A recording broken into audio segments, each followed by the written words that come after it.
AITA for exposing my wife after she demanded an open marriage and tried to frame me? I'm Albert, 39, and I'm a man who used to believe that knowing someone's coffee order meant you knew their heart. Maya had been my wife long enough that I still reached for her mug before mine every morning. Hers was white with a hairline crack near the handle. She liked 1 spoonful of sugar, no cream, and coffee hot enough that I could never understand how she drank it immediately. Even during the worst months of our marriage, I kept making 2 cups. That was the kind of marriage I thought we had. Not perfect, not exciting every day, just familiar in a way that made the quiet parts feel safe. Maya was 36, sharp, funny, and direct. Those were some of the first things I loved about her. She never pretended to like a restaurant she hated. She would tell me when a shirt looked bad before I embarrassed myself in it. If someone said something rude at a family dinner, Maya was the person who would look across the table and ask, "Was that necessary?" For years, I thought her bluntness was honesty. Near the end, honesty became whatever protected her from consequences. The change was slow enough that I kept explaining it away. First, she started putting her phone face down whenever I walked into the kitchen. I noticed because she had never done that before. Maya used to leave her phone anywhere, on the couch, beside the sink, under a pile of mail, and then ask me to call it because she couldn't find it. One evening, she came home after midnight and stood at the kitchen counter eating cold pasta directly from the container. I asked whether everything was okay. She didn't look up. Why wouldn't it be? You said you'd be home around 10. And now it's later than 10. I can see that. She put the fork down harder than necessary. You have this way of making normal things feel like an interrogation. I asked if you were okay. You asked why I wasn't where you expected me to be. I remember staring at her and wondering when concern had become control. The next week, she changed her phone passcode. I only knew because she asked me to change the music while she was driving. I picked up her phone and entered the 4 digits we had both used for years. Wrong passcode. Maya glanced over. It changed. Okay, what is it? She gave a short laugh. Why do you need it? To change the music. You're being weird. I put the phone back in the cup holder. You handed it to me. She turned the volume down using the steering wheel controls and spent the rest of the drive acting as if I had asked to inspect her private journal. I started second-guessing myself after that. Maya had always been more social than I was. She liked crowded dinners, last-minute plans, and staying out until a place closed. I liked seeing people too, but I also liked knowing whether I was eating dinner alone. I didn't think that made me possessive. Still, the more I asked for basic communication, the more she answered with polished phrases that made me sound unreasonable. Personal freedom. Emotional independence. Not treating marriage like ownership. At first, I tried to meet her language with patience. One Sunday morning, we sat across from each other at the kitchen table. Her coffee went untouched while she scrolled on her phone. I feel like we've been missing each other lately, I said. We live in the same house. That's not what I mean. She set the phone down, face down. Then say what you mean. I mean you seem distant. You come home late.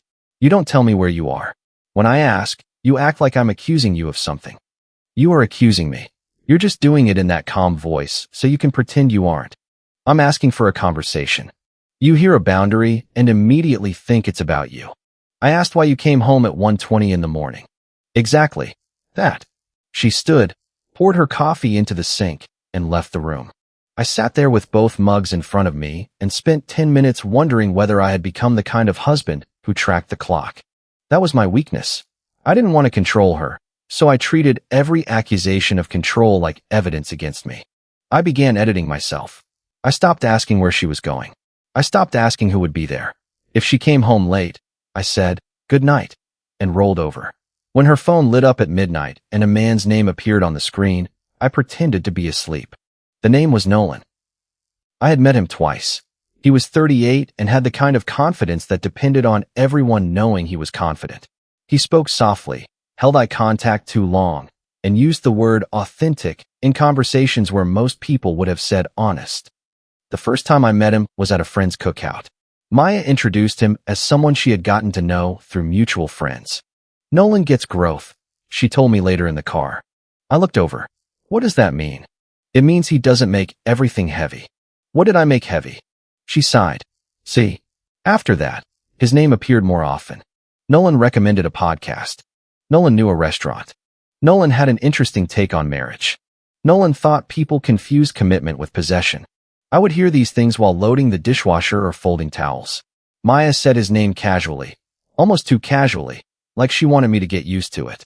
Then I saw a message preview one night while her phone was charging on the counter. Miss you already. I didn't touch the phone. I didn't need to. The message stayed on the screen for 3 seconds, and then the display went dark. Maya came in from the hallway and saw me looking toward it. What? She asked. Nolan misses you. Her face changed for half a second. Then it hardened. He says that to everyone. That would be strange. Do you hear yourself? I'm repeating what was on your screen. You were reading my messages. It appeared on the counter. She snatched up the phone.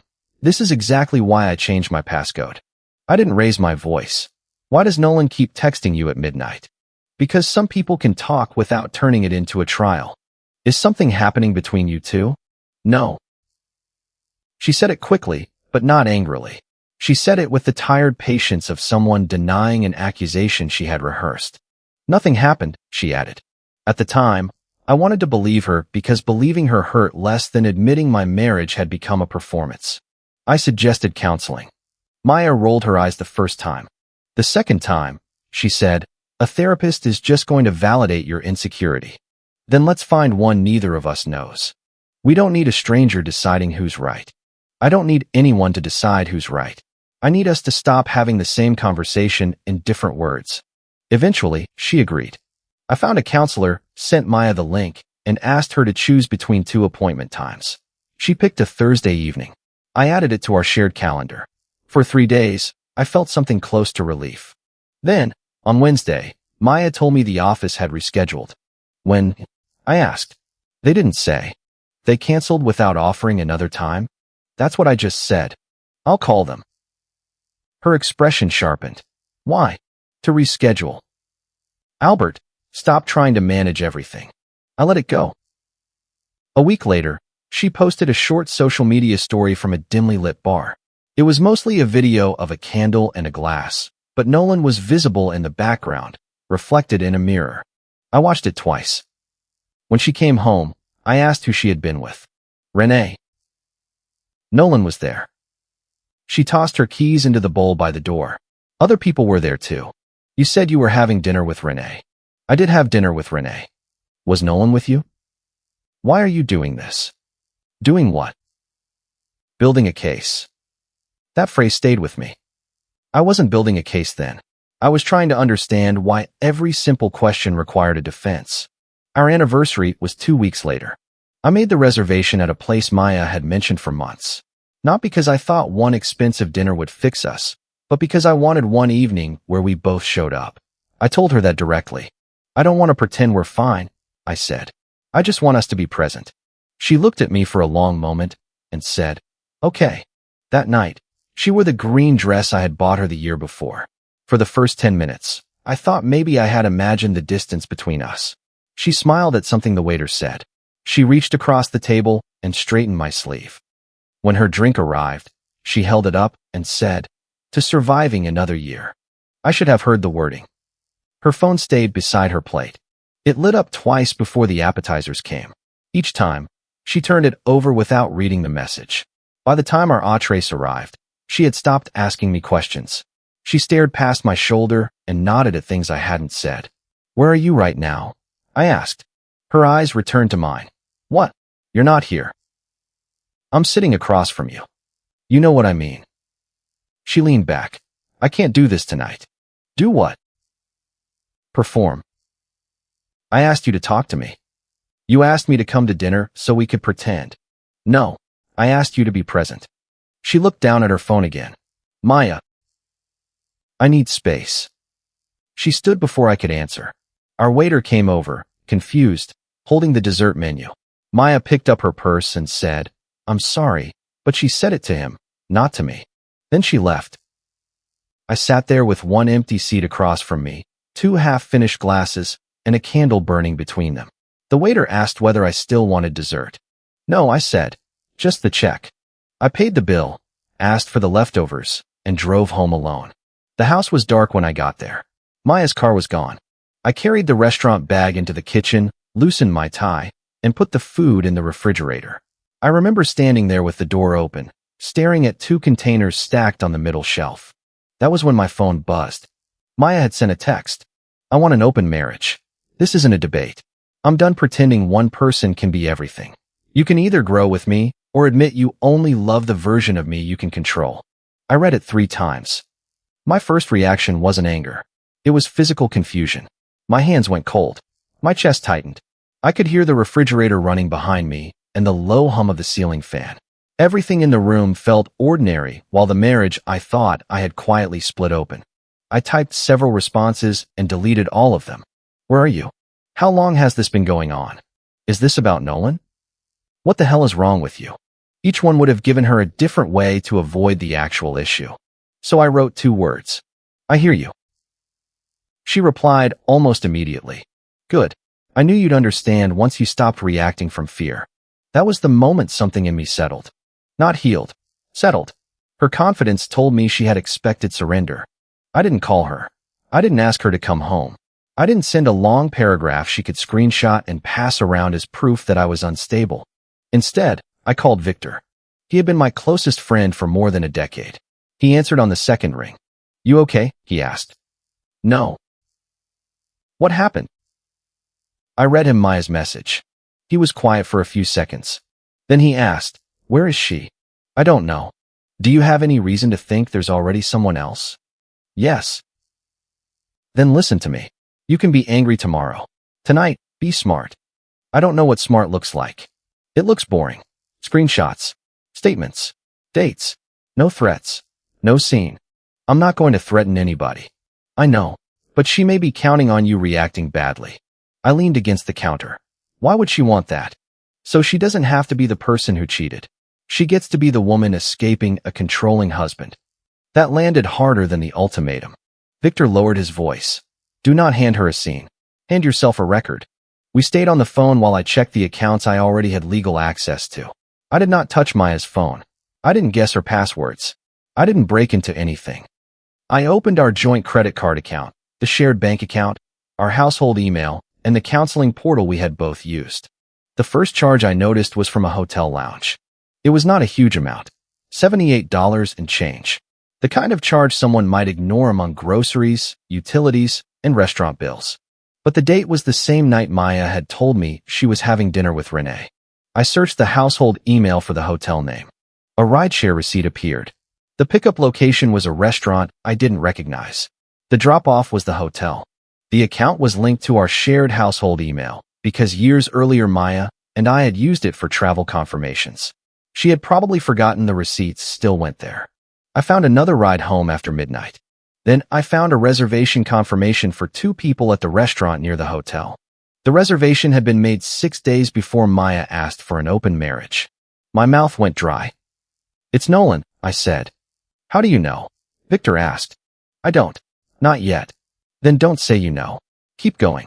That was one of the most useful things anyone told me that night. I kept going.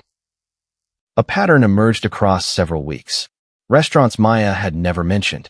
Rideshare charges on nights she claimed Renee had driven. Drinks at the same hotel lounge. Small purchases that individually looked harmless but together formed a calendar. It wasn't one charge. It was a relationship. I opened the counseling portal next. The appointment had not been canceled by the office. Maya had canceled it herself from her login 2 days after booking it. The cancellation timestamp was visible beside her name. I sat back and stared at the screen. She lied about counseling too, I said. Victor exhaled. Save it. She said the office rescheduled. Save it, Albert. I downloaded the confirmation and cancellation record. At that point, I understood why she had resisted therapy. She hadn't been afraid a counselor would take my side. She had been afraid a counselor would ask dates. A notification popped up from the shared streaming account while I was at the computer. Maya's profile was still logged in. A show we had watched together had been played earlier that afternoon. That small normal detail almost broke me. The same woman who had watched an episode of our show from the couch had left our anniversary dinner and demanded permission to sleep with someone else before the leftovers were cold. Victor must have heard the change in my breathing. Step away for a minute, he said. I'm fine. No, you're not. Get Get water. I filled a glass at the sink and drank half of it without tasting anything. Then my phone buzzed again. Maya had left a voicemail. I played it on speaker. Albert, I know this is a lot, but please don't overreact before anything has even happened. I'm trying to be honest with you. I need you to meet me with maturity instead of making me responsible for your fear. We can talk tomorrow with people who care about us. Victor said, before anything has happened? That's what she said. She is already writing the timeline. I saved the voicemail. Then a message came from Renee. Maya said you two are having a difficult conversation. Please don't shut her down. She has been scared to be honest with you for a long time. I read it twice. Maya had already told people. I typed, what exactly did she tell you? Renee replied, I'm not getting in the middle. I just think you should listen before reacting. I stared at the phrase before reacting. Everyone had been warned about a reaction I had not had. Victor, I said, I think she set this up. I think you're right. I called Lacey next. My sister was 6 years younger than me and had never believed that silence was automatically noble. She answered with, why are you calling this late? I told her enough to be honest. The open marriage text. Nolan. The charges. The counseling cancellation. The message from Renee. She didn't interrupt until I said, I keep thinking maybe I pushed too hard. Maybe I made her feel watched. Stop, Lacey said. I'm just saying. No. You're doing that thing where you take responsibility for everybody's choices because it makes you feel like you can fix them. I don't do that. You absolutely do. I rub my forehead. I don't want to be controlling. Then don't control her. Let her go. But stop acting like asking your wife whether she's sleeping with another man is oppression. I said nothing. Her voice softened. You have confused patience with permission. That sentence hit a place in me I had been protecting for months. Lacey continued, you are allowed to be hurt without becoming cruel. You are allowed to protect your money. You are allowed to correct lies told about you. Calm is not consent. I looked at Maya's mug beside the sink. What do? I asked. You stopped trying to pass a morality test she designed for you to fail. After we hung up, I took practical steps. I called the credit card company and froze the joint card used for non-essential spending. I did not close the account. I did not touch the card linked to household bills. I did not empty the shared bank account or move money that belonged to both of us. I changed the direct deposit for my next paycheck so it would no longer go into the account we used for discretionary spending. I left enough in the shared account for normal expenses and saved records of everything. I was not going to finance my own replacement. I printed the recent statement and highlighted only the charges tied to the nights Maya had lied about. I printed the counseling cancellation. I saved Maya's ultimatum and voicemail to a secure folder on my computer. I did not create a dramatic binder. I had 4 pages in my phone. At 11:48 p.m., Maya texted again. Tomorrow at 6 o'clock. Renee's place. She offered to let us talk there so we both feel supported. My mom and aunt may come. Victor can come if you need someone on your side. I want this to stay calm. There it was. An audience.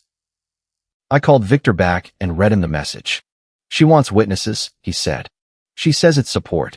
She wants witnesses to the version she already gave them. I don't have to go. No, you don't. I looked at the printed pages on the table. But if I don't, she gets to say I refuse to talk. Probably. I'm going. Victor was quiet for a second. Then I'm going too. The next morning, I woke after less than 2 hours of sleep.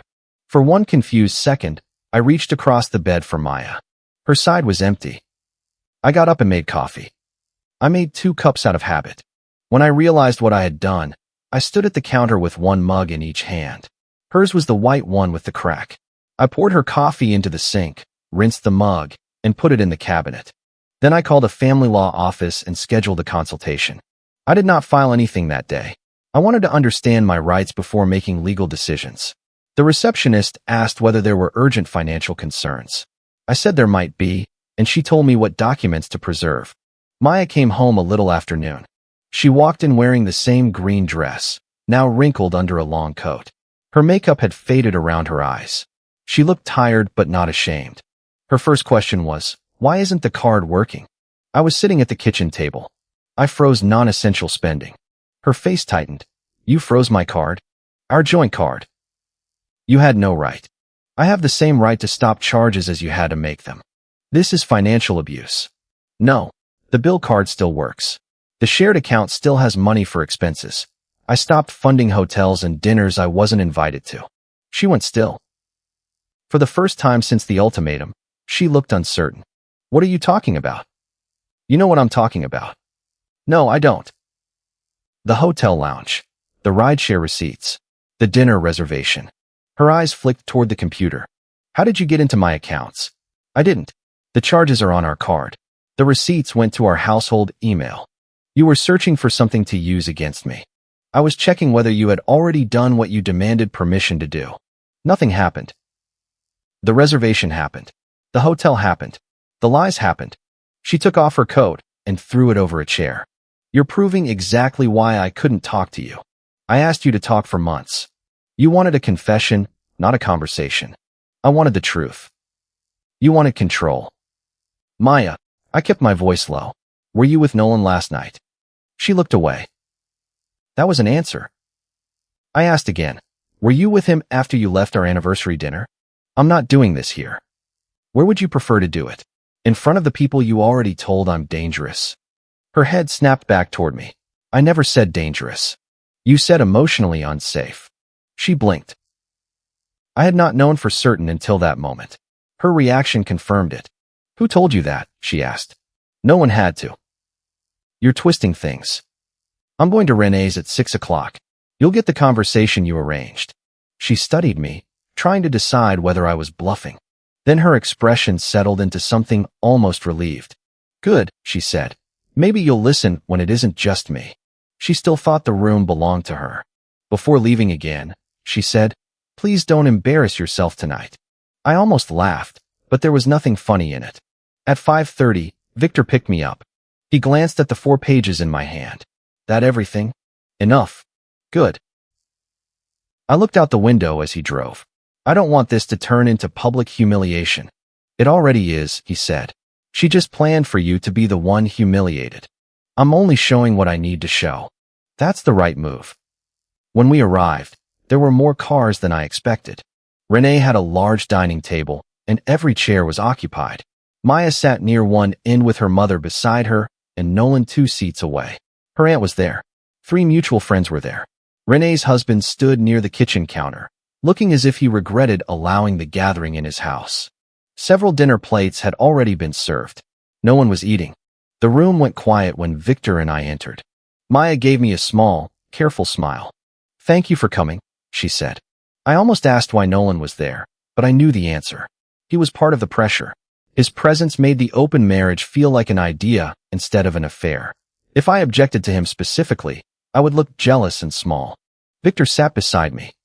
I placed the papers on my lap. Renee cleared her throat. We all care about both of you. Maya thought it might help to have people here who can keep the conversation respectful. I looked around the table. Has everyone already heard her version? I asked. Maya sighed. Albert, please don't start like that. Renee said. We've heard that you've been struggling with some changes. What changes? Maya's mother spoke gently. Maya feels trapped. By what? By expectations, Maya said. By the idea that marriage means I stop growing. I nodded once. Go ahead. She seemed surprised I wasn't interrupting. So she continued. She talked about feeling watched. She said I questioned her friendships and treated her independence like betrayal. She said she had spent months trying to make space for honesty, but I met every boundary with suspicion. I refused to shrink just because marriage makes Albert comfortable, she said. One of our friends, Daniel, shifted in his chair. What are you actually asking for? Maya folded her hands on the table. I'm asking for us to acknowledge that one person cannot meet every emotional and physical need forever. I want an ethical open marriage based on honesty. The phrase ethical open marriage hung in the room like a label placed over something rotten. Renee looked at me. Maya said you refused to even discuss it. I responded to her text. With 2 words, Maya said. That isn't communication. What did you want me to say? I wanted you to meet me with curiosity instead of punishment. Is freezing the card the punishment? Her mother asked. Maya turned to her. He cut me off financially the second I told him the truth. That's not what happened, I said. Maya looked at the others. See? He always needs to control the framing. Nolan finally spoke. His tone was calm, almost professional. I think the point is that Maya tried to approach this honestly, and Albert reacted by using money to force compliance. Victor shifted beside me, but I touched his arm once. He stayed quiet. I looked at Nolan. You believe she approached me honestly? I believe she is trying to now. Maya's aunt leaned forward. Albert, why can't you talk about this like an adult? You don't have to agree, but shutting everything down makes it worse. That was the line Maya had been waiting for. I could see it in her face, the slight relaxation around her mouth. The room had accepted the premise that she had asked and I had refused. I let the silence sit for a moment. Then I said, I did talk like an adult. She lied like one. No one moved. Maya's eyes narrowed. What is that supposed to mean? I placed my phone on the table. It means the open marriage request wasn't the beginning of a conversation. It was a request for retroactive permission. That's not true. I opened the screenshot of her ultimatum and slid the phone toward Renee. This was sent last night at 9:14, after Maya left our anniversary dinner. Renee read it silently. Her expression changed at the line, "This isn't a debate." I continued. 6 days before that text, Maya made a dinner reservation for 2 near the hotel where our joint card was charged for drinks later that night. I put the printed statement on the table, followed by the reservation confirmation and the rideshare receipt. Maya reached for the papers. You went through my private information. I placed my hand over them before she could take them. Their joint financial records and household receipts. You searched them to humiliate me. No, I searched them because you demanded an open marriage while charging dates with Nolan to our account. The room became completely still. Maya's mother looked at her. Nolan. Nolan leaned back in his chair. Maya said, those charges don't prove anything. Then tell them who you were with. I don't have to account for every minute of my life. No, but you do have to account for using our money while telling me nothing happened. Renee looked from Maya to Nolan. Were you two at the hotel? Nolan answered before Maya could. We had drinks. That's all I'm comfortable discussing. His use of comfortable made Victor let out one quiet breath through his nose. I pulled up the counseling portal. This is the appointment Maya said the office rescheduled. She canceled it herself. Maya shook her head. Because I knew you'd use therapy to gang up on me. I suggested finding someone neither of us knew. You wanted validation. I wanted a timeline. She looked at me as if I had struck her. I opened the saved voicemail next, but I did not play the whole thing. I played only the sentence where she said, please don't overreact before anything has even happened. Then I stopped it. Maya sent that after the reservations, hotel charges, and rideshare receipts already existed. I said. Daniel stared down at his cold dinner plate. Renee's husband crossed his arms and looked toward Nolan. Maya's mother whispered, what did you tell us? Maya snapped. I told you I was trying to have an honest conversation and Albert was making me afraid to do it. I looked at her. You told them I was emotionally unsafe before you sent me the ultimatum. Her face went pale. Renee turned slowly. You did say that. Maya looked at her. Because he was. Emotionally. How? I asked. You were suspicious. You kept asking where I was. You watched my phone. I saw message previews while your phone was on our kitchen counter. You don't respect privacy. Privacy is not the same thing as using our marriage as cover. Nolan leaned forward. I was told the marriage was basically over. Maya's mother looked at him. By whom? He hesitated. Maya. Maya turned toward him. That is not what I said. Nolan's confidence slipped for the first time. You said you were effectively separated, he replied. I said we were emotionally separated. You said Albert knew things were ending. I said he knew we were having problems. No, Nolan said. You said he understood. I watched the two of them argue over which lie had been closest to true. Maya looked back at me. You wanted this. You brought evidence here because you wanted everyone against me. I brought evidence because you brought everyone here against me first. You had no right to show private messages. I haven't shown a private message from your phone. That was true. I had shown financial records, household receipts, the counseling portal, her text to me, and her voicemail to me. I had one more piece, but I had hesitated to use it. 2 days earlier, Maya had borrowed my laptop because hers was updating. She had logged into a messaging account and left the browser session open. I had not searched through it. But after her ultimatum, the page had refreshed when I opened the laptop, and a conversation preview was visible on the screen. One line was from Maya to Renee. He won't push back if people are watching. I had taken a photo of the visible preview before logging out of the account. I showed that one line. Renee read it and went silent. Maya's face changed from panic to fury. You photographed my messages? You left your account open on my computer. That line was on the screen. That is a violation. You planned this room because you thought I would fold. I planned this because I was afraid you would manipulate me in private. You told Nolan our marriage was over. You told Renee I would fold. You told your family I was unsafe. You canceled counseling. Then you sent me a non-negotiable demand after leaving our anniversary dinner for him. I left because you were pressuring me. You left because he was waiting. She opened her mouth, but no sound came out. Nolan looked at me. You should be angry with her, not me. I turned toward him. I'm not here to attack you. Good, he said quickly. Because this is really between you two. You knew she was married. I was told it was basically over. You still knew she was married. I'm not your competition. No, I said. You're not my competition. You're evidence. The line sounded colder out loud than it had in my head, but it was true. I had no interest in fighting him for Maya.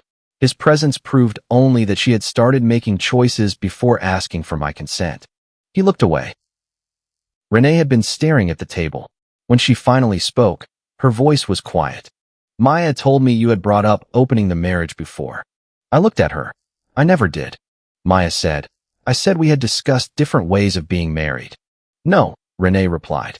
You said Albert had admitted traditional marriage wasn't working. Maya rubbed her forehead. You're taking things out of context. Renee's expression hardened. Did you ask him before or after you started seeing Nolan? Maya said nothing. Renee asked again. Before or after? Maya, her mother said. Answer her. It's complicated. No, Renee said. The feelings might be complicated. The order is not. Maya looked around the table, but the room no longer moved with her. Not everyone suddenly came to my side. That would have been too easy and too clean. Daniel stayed silent. Maya's aunt looked deeply uncomfortable and kept folding her napkin into smaller squares. One friend said, this probably shouldn't be happening in front of all of us, which was true, though he had been willing to sit there when he thought I was the one being judged. But the pressure had shifted. Maya's mother stopped asking why I couldn't be more open-minded and started asking when Maya had first met Nolan alone. Renee stopped defending the idea of freedom and started asking why Maya had lied about counseling. Nolan stopped looking evolved and started looking like a man who had discovered he was not the only person receiving edited information. Maya looked at me with open hatred. You're enjoying this, she said. No. You wanted to punish me. I wanted the room to know what it was asking me to approve. You could have talked to me privately. I tried. You invited a jury. Her mother said, Albert, what are you going to do? I had rehearsed that answer with no one, but it came out clearly. I do not consent to an open marriage. I will not stay in a marriage where betrayal is renamed honesty after the fact. I have separated non-essential spending. I have a legal consultation scheduled. I'm choosing a formal separation. Maya's face crumpled for the first time. You already called a lawyer? I called to understand my rights. After one text? After months of lies and one text that confirmed them. She stood so quickly her chair scraped the floor. This is exactly what I was afraid of, she said.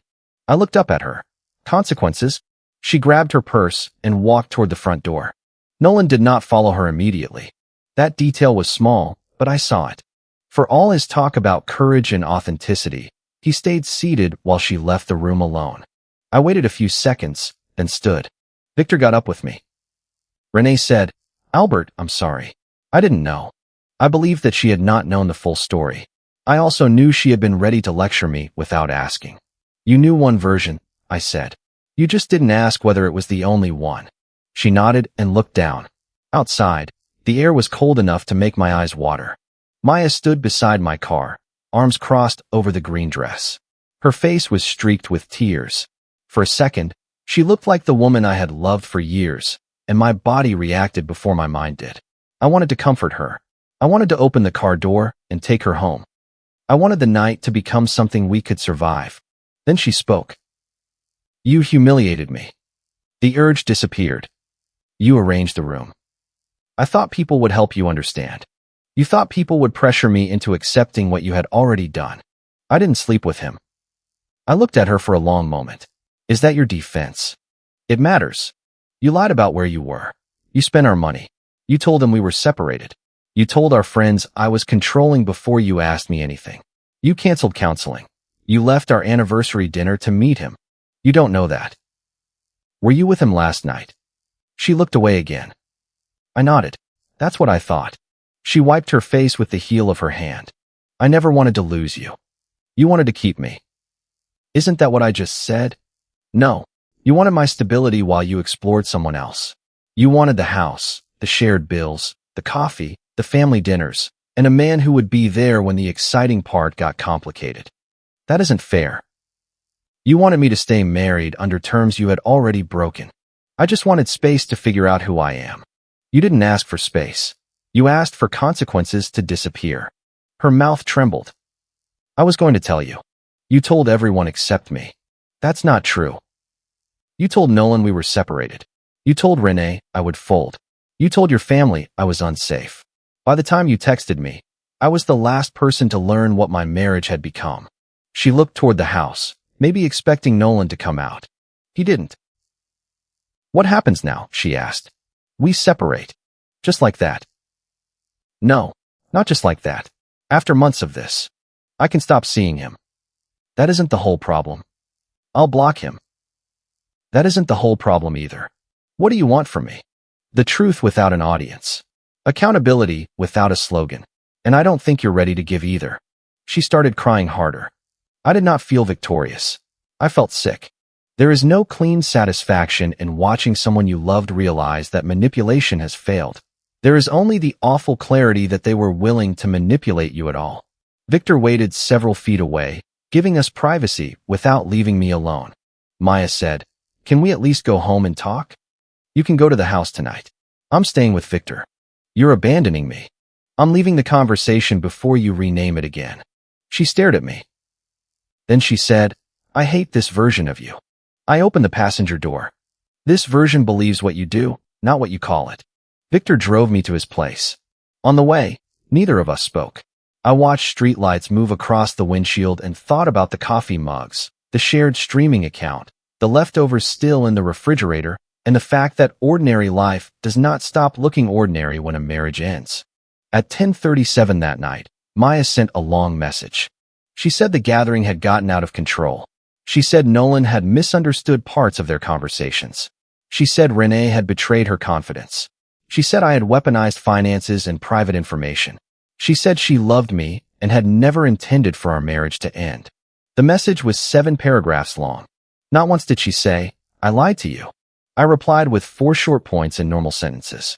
We will remain financially separated except for documented shared expenses. Do not use joint funds for non-essential purchases. Correct the false claims you made to friends and family about me being controlling or emotionally unsafe. Any counseling will be for closure or structured communication during separation. The first session must begin with the real timeline. All other communication should concern practical matters until I have legal advice. She called immediately. I let it go to voicemail. Her message was quieter this time. "Albert, please. I'm sorry this got messy. I'm sorry you felt betrayed. I'm sorry I didn't handle it perfectly. But ending a marriage over one mistake is extreme." There it was again. Not I betrayed you. You felt betrayed. Not a pattern. One mistake. Not a choice. Messy. I saved the voicemail and went to sleep on Victor's couch. The next morning, I woke early and made coffee in his kitchen. I reached for a second mug. Then I stopped. For the next 2 weeks, Maya moved between anger, bargaining, and carefully incomplete apologies. She corrected some of the lies, but not cleanly. She told people she had spoken too strongly about me being controlling. She said she had been emotionally overwhelmed when describing me as unsafe. She admitted Nolan had been involved before the open marriage conversation, but insisted their relationship had not crossed the final physical line. That distinction mattered deeply to her and not at all to me. Renee called me once. "I should have asked questions," she said. "Yes. I really believed she was scared of you." "Why?" She told the story early, and she told it confidently. I appreciated the honesty, even though it hurt. She said you monitored her and punished her for going out. I asked when she'd be home. I know that now. No, you know that because she got caught. You could have asked me before. Renee was quiet. You're right, she said. We did not become close friends after that. Some relationships do not survive being used as props, even when the person apologizes. Nolan sent me one message. I don't want further conflict. I was operating based on what I was told. I wish you both the best. I did not reply. Maya later told me he had ended things with her 2 days after the gathering. Apparently, he needed distance from the chaos.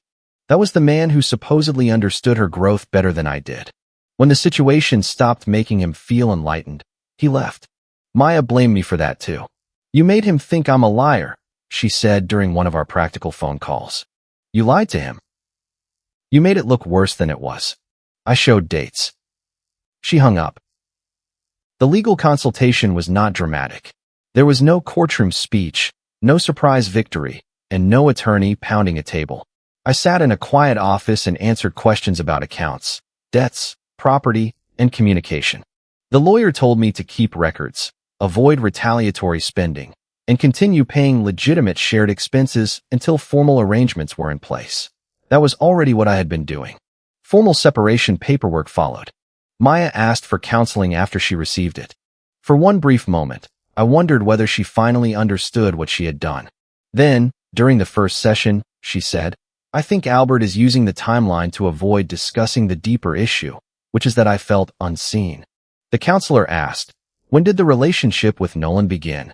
Maya answered, that depends on what you mean by begin.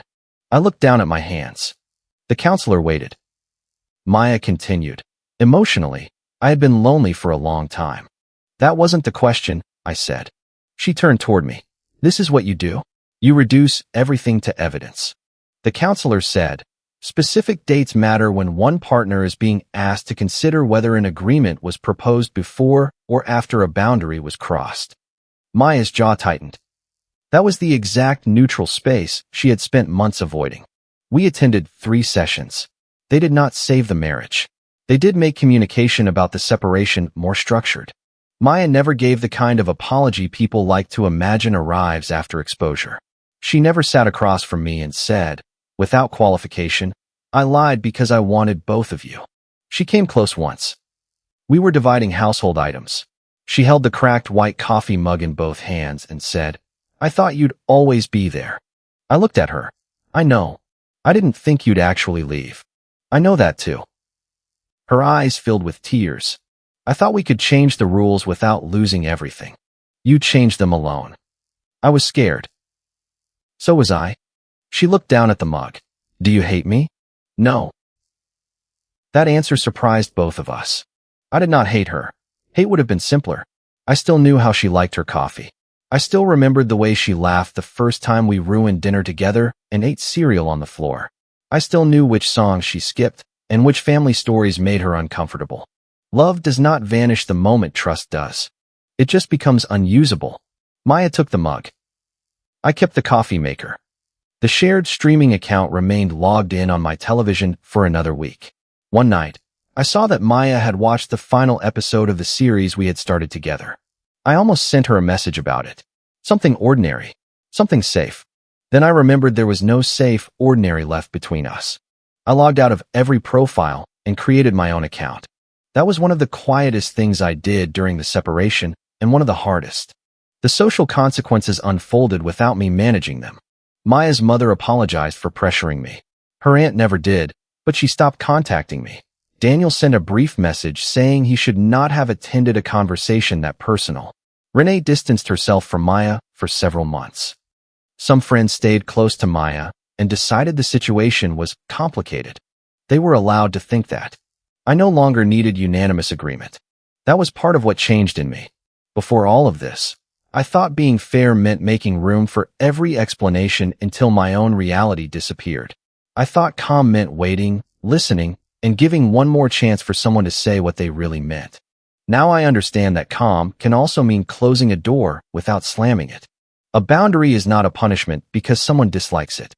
Separating finances after joint money was used for an affair was not revenge. Correcting false claims was not humiliation. Refusing an open marriage was not control. Leaving was not cruelty. Months later, Maya sent me one final personal message after most of the paperwork was settled. I still think we could have survived if you had been more open. I stared at it for a while. Then I replied, we might have survived an honest conversation. We could not survive a permission request sent after the decision had already been made. She never answered. The separation became final in every way that mattered. Our accounts were divided. The house became a practical discussion instead of a symbol. Our friends stopped waiting for a dramatic reconciliation. Nolan disappeared from the story as quickly as he had entered it. I moved forward without celebrating the end of my marriage and without apologizing for ending it. Some mornings, I still reach toward the cabinet where Maya's mug used to be. The habit is fading. I'll make one cup now. She asked me for an open marriage. I gave her an open door, an honest record, and a life without me in it. If you liked it, don't forget to leave a comment and support the channel by subscribing. See you in the upcoming stories.